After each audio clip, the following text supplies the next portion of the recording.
All right, let's dive right in. Yeah. Today we're going to be tackling a really interesting topic. Halal food, specifically sausages. Yes. We're going to be looking into Gharb Gourmet, a company that's really shaking things up in the halal market with their commitment to not just halal, but what they call clean sausage production. Okay, I'm intrigued already. Clean sausage production, what exactly does that mean? Well, they saw that there was something missing in the halal market. You see a lot of halal sausages, but a lot of them use additives that could actually be harmful. Yeah. And Gharb decided, hey, we're going to change that. So they're like taking it a step further than just like the basic requirements of halal. Absolutely. It's actually really fascinating how they blend tradition with a really modern focus on like health and well-being. I like that. Okay, so let's unpack this. What makes Gharb Gourmet so unique? What are they doing that's so different? One of the big things is transparency. They're really open about their ingredients, and they use hand-slaughtered chicken, which is really important to a lot of Muslims, but they're really strict about what they don't put in their sausages. So no nitrates, no harmful additives, no fillers, gluten hormones, MSG. It's quite a list. Wow, that is a pretty comprehensive list. Yeah.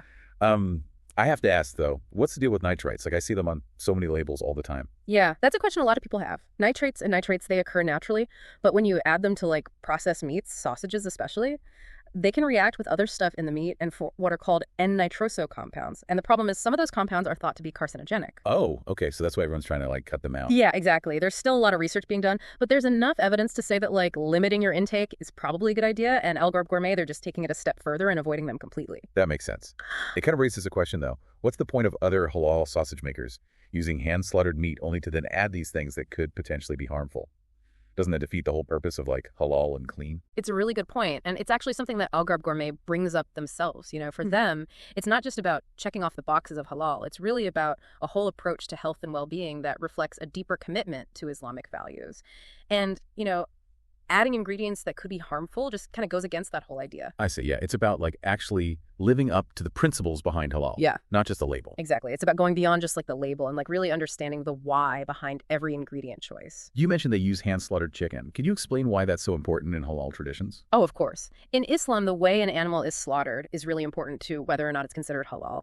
The animal has to be treated with respect, and there's a very specific way that the slaughter has to be done to make sure that the blood is drained out properly, and that's believed to purify the meat. So it's not just about like avoiding pork or alcohol. It's about the whole process from start to finish. Exactly. It's really comprehensive. It covers ethical treatment, hygiene, even spiritual considerations. I'm starting to understand why Gharb Gourmet is so passionate about this. It's like they're not just making sausages, they're like upholding a whole way of life. And they're doing it in a really modern way. You know, they're creating flavors like jalapeno pepper jack or mango chili. It's this really cool mix of tradition and innovation. So hand-slaughtered meat, no nitrites, unique flavors. What are some other potentially harmful additives they're avoiding that are common in other halal sausages? Well, they also skip out on butylated hydroxycholine, BHT, and sodium phosphate. Those are two that people who are really into health are trying to avoid. Okay, let's break those down one by one. What's the problem with BHT? So BHT is a synthetic antioxidant, and it's added to foods to prevent them from going bad. But there's been a lot of debate about how it could affect our health. Right. And some studies have shown that in really high doses, it could be linked to certain cancers and other problems. So another ingredient where the long-term effects are still being studied. Exactly. And that's where the whole idea of better safe than sorry comes in, you know? When we're not sure about something, it's better to just err on the side of caution. Yeah, I get that. I'm really seeing that commitment to clean coming through here.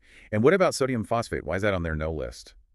So sodium phosphate, it's often added to food to make the texture better and to keep things moist. But the concern is that eating too much phosphate could be linked to heart and kidney problems. So it's about being mindful of the overall impact of what we eat, even if something seems okay in small amounts. Exactly. Gharb Gourmet gets that. It's not just about avoiding like a couple of bad ingredients. It's about making food that's really healthy and nourishing. This is where it gets interesting for me. Gharb Gourmet is choosing to use fruit extracts for their nitrite source instead of like celery. Isn't that what other brands call natural? You're right. You see some companies using celery or other vegetable powders to get nitrates naturally. But the thing is, our bodies can't really tell the difference between those and the synthetic ones. They still turn into nitrites in our stomachs. And those nitrates can still react in those potentially harmful ways we were talking about. So just because a package says no added nitrites or uncured, it doesn't actually mean it's as clean as it sounds. Exactly. That's where Gharb Gourmet's commitment to fruit extracts really stands out. They're like going above and beyond to make sure their sausages are truly clean. This is so important for our listeners, right? It's easy to be swayed by those marketing terms, but we really need to dig deeper and understand what's actually going into our food. Absolutely. Gharb Gourmet is a great example of how a company can be transparent and innovative at the same time. Do we know anything about the specific fruit extracts they use? Like what makes them a better choice? Unfortunately, the sources we looked at didn't give specifics on that, but we do know that certain fruits, like cranberries, have compounds that can actually reduce the amount of leftover nitrites in processed meats, and they can help block the formation of those potentially harmful N-nitroso compounds. Oh, interesting. So it sounds like they've really done their research and they're choosing fruit extracts that actually have some benefits. Yeah, it's safe to say that given how dedicated they are to quality and transparency, but it does raise an interesting question. If a smaller company like Gharb Gourmet can make delicious, clean halal sausages, what does that say about the choices of those bigger manufacturers? That's a good point. Are they choosing profits over people's health? And it really highlights how important it is to be informed consumers, especially when it comes to something as basic as the food we eat. Absolutely.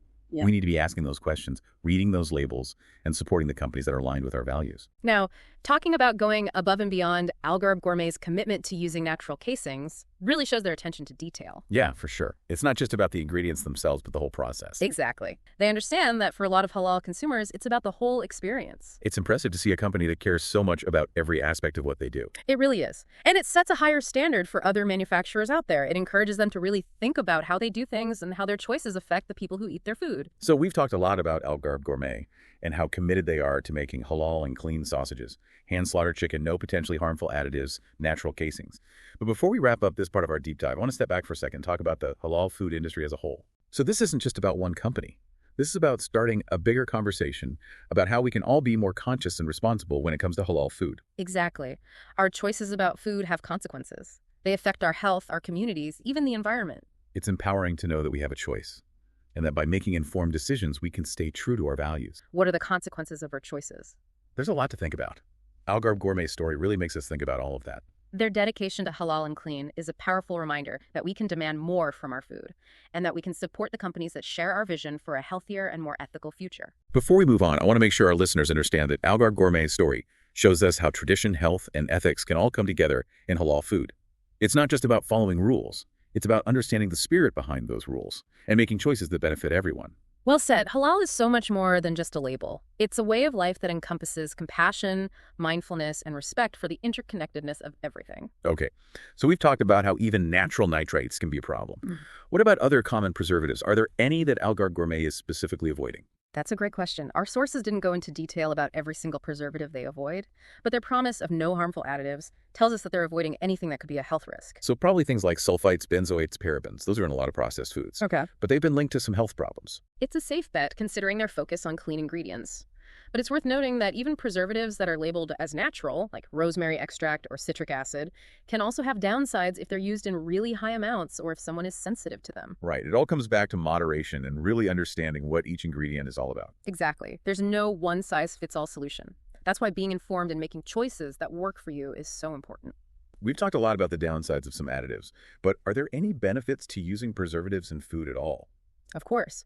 Preservatives are actually really important for making sure food lasts longer, reducing food waste and keeping food safe to eat.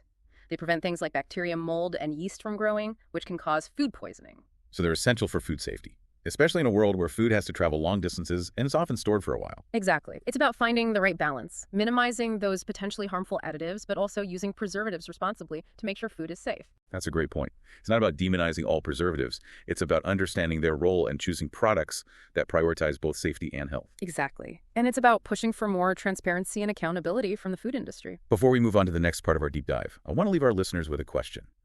What does halal and clean mean to you? How would you define it? And how do you live those values in your everyday life? That's a really great question for everyone to think about. It's a journey of always learning and making choices that feel right. We can educate ourselves about ingredients, support companies that share our values, and push for more transparency in the food industry. Beautifully put. It's about understanding that our food choices have power.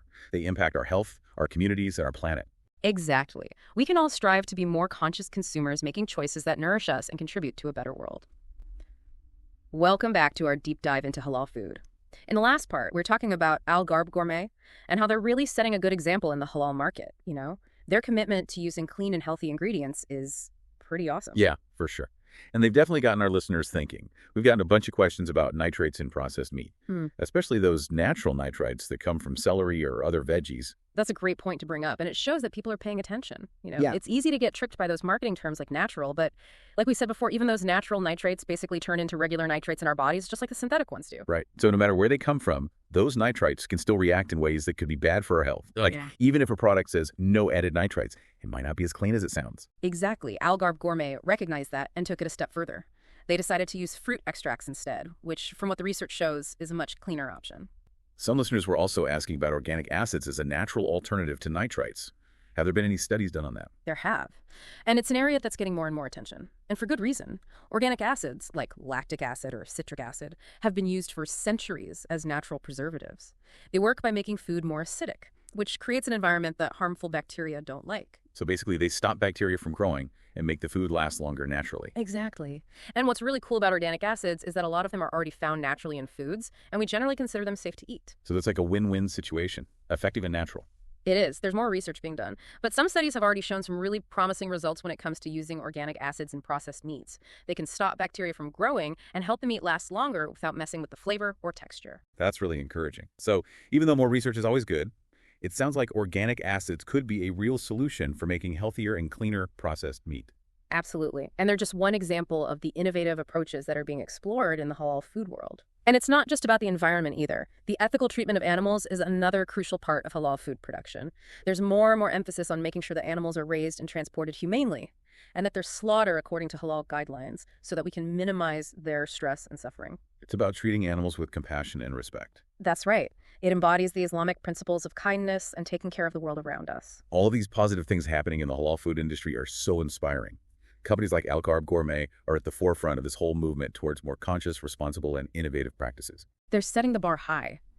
We can imagine a future where halal food is not only delicious and authentic, but also healthy, sustainable, and ethical in every way. A future where halal and clean is more than just a slogan. It's how we actually live. It is. And it's a future that we can all help create by being mindful about our choices and having these important conversations. Okay. It's clear that the halal food world is constantly changing and growing. It's inspiring to see how tradition and innovation are coming together to create a future for halal cuisine that's more mindful, responsible, and of course, delicious. Welcome back to our deep dive. It's been a pretty incredible journey. So far, we've gone from the inspiring story of Gharb Gourmet to all the exciting things happening in the wider halal food world. We sure have. We've covered a lot of ground, haven't we? Like really unpacking what halal and clean means, looking at the science behind the ingredients, and even thinking about the ethics involved in all of this. And now I want to turn it over to you, our listeners. What can you take away from all of this? How can you become a more conscious halal consumer? It's all about empowering ourselves. Right. Like learning more and making choices that fit with our values. We don't need to be experts overnight, but we can start asking the right questions. Exactly. Like reading those labels carefully and really thinking about what we're choosing. Yeah. Like we've been saying, those natural nitrites can be a little sneaky. Just because something comes from celery doesn't automatically make it healthy or risk-free. You got it. Don't just take things at face value. Dig a little deeper and look at the science behind those ingredients. It's important to remember that the choices we make about food have a ripple effect. They impact our own health, the environment, and even the people who are working hard to get that food to our tables. And supporting companies like Gharb Gourmet, who are all about transparency and doing things the right way, that's a really powerful way to make a difference. We can use our purchasing power to push for a halal food industry that's more conscious and responsible. This isn't about judging anyone or feeling guilty. It's about giving you the information you need and encouraging everyone to be more mindful about what they're eating. Every little step towards making better choices makes a difference. Exactly. It's all about progress, not perfection. Start small, make those changes gradually, and celebrate every win along the way. So where do we go from here? Gharb Gourmet's story, they really paint a bright picture for the future of halal food. It's a future where tradition and innovation can work together to create a food system that's tastier, more ethical, and better for everyone. A future where halal and clean isn't just something we say, it's how we actually live. That's a great way to put it. Remember, knowledge is power. By being informed and conscious halal consumers, we can all help create positive change. Thanks for joining us on this deep dive. We hope you learned a lot, and we hope you feel ready to start your own journey of mindful and conscious halal consumption. That's it for this episode of The Deep Dive. We'll catch you next time for another fascinating exploration. Until then, stay curious and keep asking those important questions.